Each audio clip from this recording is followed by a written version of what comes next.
simplifying your UPSC journey. Welcome to Akshar Manthan. Learn, reflect, conquer. Let us start with the baseline problem of politics, a single person standing against the massive machinery of government. The political theorist Harold Laski defined rights as the solution to this imbalance. He called them those conditions of social life without which no man can seek, in general, to be himself at his best. Originally, these conditions were conceived as weapons against the state. Rights were designed to act as hard limits on the absolute power of kings and parliaments.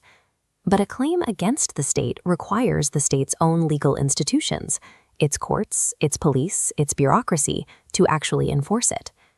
Because of this tension, the definition of a right cannot remain static. Over the past few centuries, political theory has evolved through three distinct generations of rights. Tracking these generations reveals how the modern political order was built. As our understanding of what an individual needs to thrive expands, the obligations placed on the government geometrically multiply right alongside it. The first generation is often categorized as blue rights. These are the civil and political liberties born out of 17th and 18th century liberal discourse. This diagram illustrates their core mechanism, the negative right.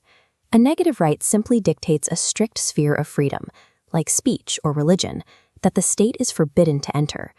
Thinkers like John Locke argued these boundaries exist naturally, long before the creation of any government.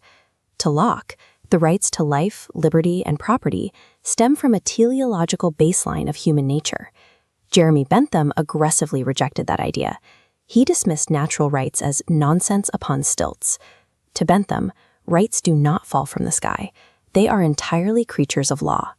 Under Bentham's legal theory, you only possess liberty in the empty spaces where the government's legal code is silent. This framework builds a specific type of government, the night watchman state. It is a minimal, constitutional system focused strictly on maintaining physical security and enforcing contracts. In this first generation, liberty strictly outweighs equity. The government acts as a passive guard, tasked only with ensuring nobody interferes with your personal autonomy. As industrial capitalism matured, severe inequalities emerged. This triggered the second generation, or red rights, claims focused explicitly on socioeconomic well-being.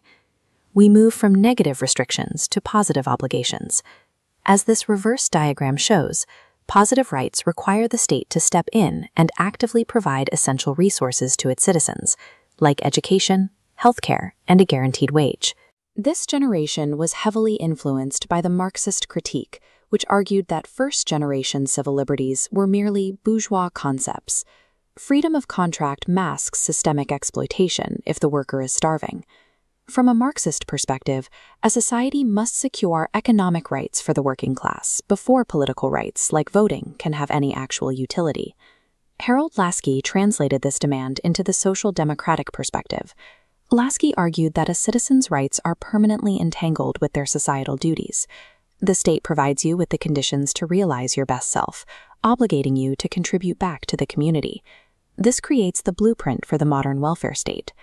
The second generation recognizes a strict trade-off. Maintaining absolute negative liberty for those with wealth and power inevitably guarantees absolute deprivation for the vulnerable.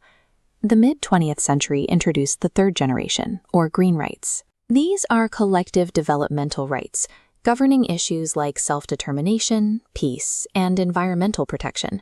This collective focus maps directly onto the communitarian critique of classical liberalism.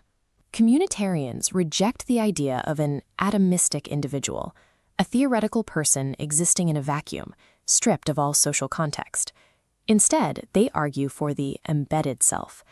As visualized here, a person's identity, their moral compass, and their concept of justice are permanently wired into the specific culture that raised them. The philosopher Will Kymlicka applies this to multicultural citizenship. He demonstrates how a liberal state attempting to be universally neutral usually ends up imposing the majority's culture onto everyone, putting minority groups at a severe structural disadvantage. Kymlicka's solution is the implementation of polyethnic rights. This means granting group-specific legal accommodations, like exemptions from certain dress codes or distinct land claims, to actively protect minority cultures from being erased by majoritarian rules. Scholar Bhikkhu Parekh refines this by applying the harm principle. A state should accommodate distinct minority practices as long as they do not inflict objective harm on the participants or the wider society. This third generation directly attacks the core premise of early liberalism. It proves that applying exactly the same rules to every single person often produces profound inequality. All three of these generations collide in the modern discourse over human rights. Rooted in Immanuel Kant's philosophy, this framework argues that human dignity is a universal baseline, owed to everyone, regardless of nationality. The paradox here is immediate. Human rights demand identical, universal application across the drastically different cultural reality of the globe. This friction sparked a massive countermovement. At the 1993 World Conference on Human Rights, several nations drafted the Bangkok Declaration, formally asserting a framework known as Asian values. Leaders like Singapore's Lee Kuan Yew argued that Western human rights are not universal at all. He viewed the imposition of radical Western individualism onto Eastern societies as a modern form of cultural imperialism. This is the cultural relativist argument. In many Confucian and Islamic traditions, the stability of the family and the consensus of the community inherently outrank the political autonomy of the isolated individual. If a global governing body forces a rigid definition of rights onto these societies, it ignores their legitimate moral frameworks. In the pursuit of universal freedom, the enforcement itself risks becoming an act of tyranny. So, when these generations of rights inevitably collide, when a negative right to privacy meets a positive right to national security, how does a state decide who wins? The legal philosopher Ronald Dworkin offered a highly aggressive answer. He argued that rights operate as trumps. In Dworkin's framework, a fundamental individual right must strictly override any utilitarian calculations. You cannot compromise a citizen's baseline protections just to achieve a greater good for the broader community. The philosopher Isaiah Berlin countered this with the concept of value pluralism. Berlin pointed out that human values are often incommensurable. As these geometric shapes show, core principles like absolute liberty and total equality cannot be mathematically ranked or harmonized. They are inherently in conflict. Because we cannot maximize every value at once, Berlin concluded that toleration, the act of deliberately restraining ourselves when we encounter competing ways of life, is the actual substantive heart of a functioning society.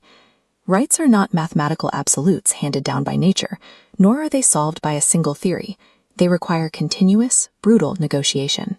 A society is ultimately defined by the hard choices it makes when its most sacred values collide.